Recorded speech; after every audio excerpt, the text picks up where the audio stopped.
Now you can call me a crackpot below.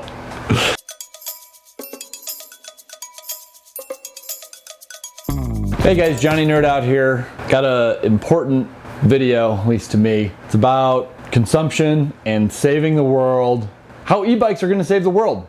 If you're new to this channel, I'm Johnny Nerd Out. I convert bikes into e-bikes, and I'm very fascinated with renewable energy, solar powered e-bikes, stuff like that. So if you like videos of that nature, check out my other videos. So let's get right into it. Hope you guys are sitting down, but I got some tough news for you. The world is heating up. We're having a thing called global warming, climate change. Not to get too political, which is unfortunate, but whether you believe there's something that can be done about it or not, regardless, we need to start consuming less. I know if you're watching this, you may be in America, and the American model just does not work for consumption. If every single person on the planet consumed goods like we did, we would not last very long at all. So I'm begging that we do some sort of change. And my big thing is I think that e-bikes can save the world. And I want to talk about how and why. Before you call me a crackpot, let me break down some numbers, let me give you some theories, and then you can call me a crackpot afterwards. Polestar, which is the performance division of Volvo, they kind of compete with Tesla and things like that. They make high performance electric vehicles. They recently released a study on their findings on carbon footprint of their internal combustion engine vehicles versus their electric vehicle footprint.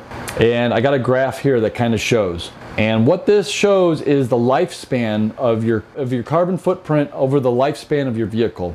So if you have a gas engine here on the left versus an electric vehicle on your right, but it's charged using dirty fuels like a coal plant, versus that's like the worldly one. And then next to it, you'll see the European one, which is a little bit cleaner because they have a little bit more emphasis on clean fuel, if you will, for getting electricity. And then all the way to the right, you'll see using totally renewable resources, totally clean fuel essentially. And you can see that super clean fuel is half as much of a carbon footprint maker as an internal combustion engine is. But you can see next to it, if you're using, if depending on where you live, if you have like a coal plant or if you have dirty fuel and you're charging your electric vehicle, you're not really offsetting your carbon footprint at all, because making an electric vehicle costs more up front, as you can see in that graph.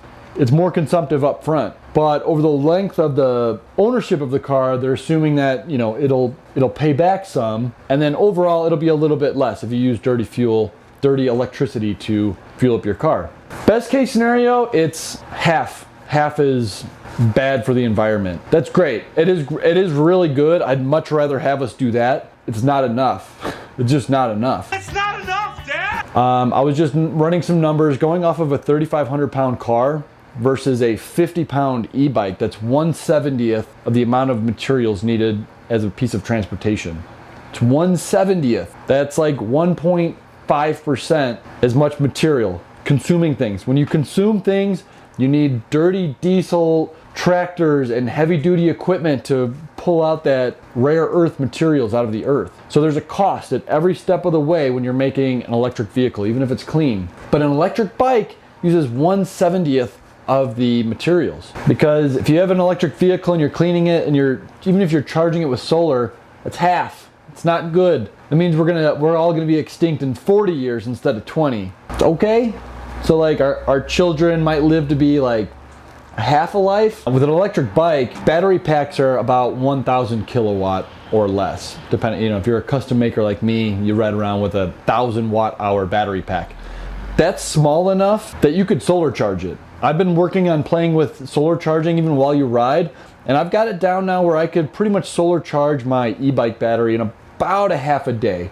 Worst case scenario, about a day. It just depends on your cloud coverage. But I rarely need to charge my battery every day with the amount of riding I do. If I do like 40, 50 miles a day, I still don't need to recharge my battery every day. So just having a solar panel on there will constantly keep my battery fully charged, which that's totally green energy.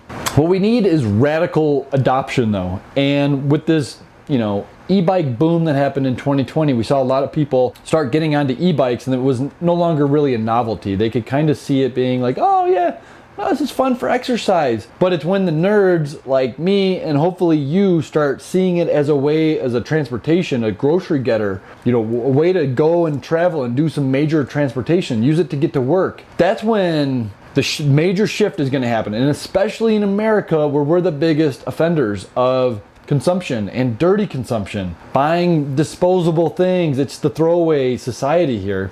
We need to change that. Just in recap, electric cars are great if you charge them with a clean energy source, but e-bikes are more great. They're 70 times more great. And you're gonna get exercise. You got health benefits. We're gonna live longer, and we're actually gonna wanna live longer because we're gonna be able to breathe the air that we are living in. All right, thanks guys. Now you can call me a crackpot below.